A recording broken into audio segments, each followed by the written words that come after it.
Assalamualaikum warahmatullahi wabarakatuh. Perkenalkan, nama saya Denny Rizky Kurniawan.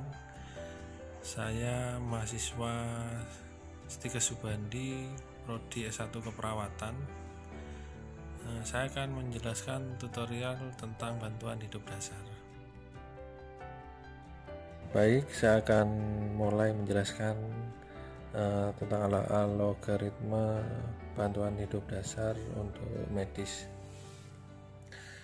Saya biasa menggunakan jembatan keledai, saya singkat dengan DRJAB. D-nya dangerous atau bahaya, R-nya respon, C-nya kompresi, A-nya airway, B-nya breathing. Jadi dimulai dari dangerous. Jadi apabila ada korban tidak sadar, kita temukan misalnya di tengah jalan, atau ada korban karena tersetrum, tersengat aliran listrik. Jadi yang pertama kita lakukan adalah kita amankan dulu. Yang pertama, aman penolong. Artinya kita mau menolong korban tersebut, ya kita harus aman dulu. Jadi kita pakai APD, alat pelindung diri dan lain-lain. Yang kedua, aman lingkungan. Ada korban tersengat listrik, ya kita matikan dulu aliran listriknya, pastikan lingkungannya aman dulu. Yang ketiga, baru aman pasien atau amankan korban. Kita evakuasi ke tempat yang kering, keras, dan datar. Tujuannya apa? Di tempat yang kering, karena begitu nanti kita melakukan bantuan hidup dasar, kita manggil petugas medis yang lengkap dengan membawa peralatan, misalnya defibrilator dan lain-lain. Apabila kita memberikan aliran listrik, kalau kondisi pasien basah kan kita bisa tersengat. Tujuannya itu kenapa harus ditempatkan di tempat yang kering. Kenapa harus keras dan datar? Soalnya kalau kita kompresi nanti saat pijat jantung, kalau tempatnya tidak datar, kompresi recoil kita tidak akan maksimal. Berlanjut, danger sudah, berarti yang kedua adalah cek respon. Cek respon bisa kita panggil Pak, Bu, misalnya seperti itu. Apabila tidak ada respon, bisa kita rangsang nyeri.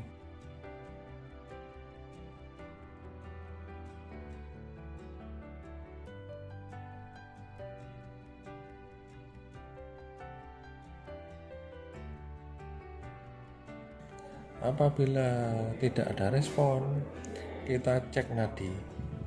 Cek nadinya di nadi karotis. Di saat kita cek nadi, sekalian kita dengarkan hembusan nafas, kita rasakan hembusan nafas, dengarkan suara nafas, kita lihat pergerakan dada. Biasanya dengan istilah look, listen, and feel.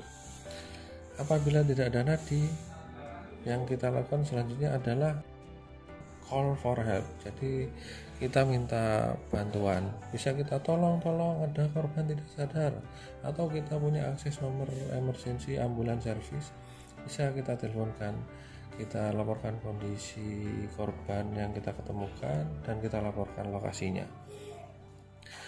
Setelah call for help, kita langsung ke sirkulasi.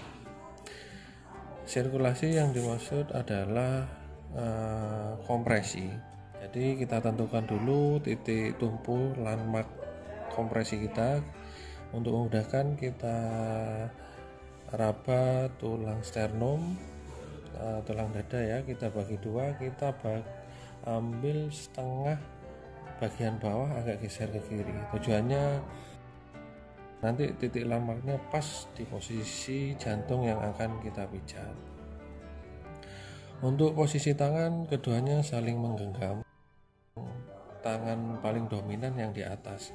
Kalau saya cenderung yang dominan tangan kanan, jadi tangan kiri yang kita genggam.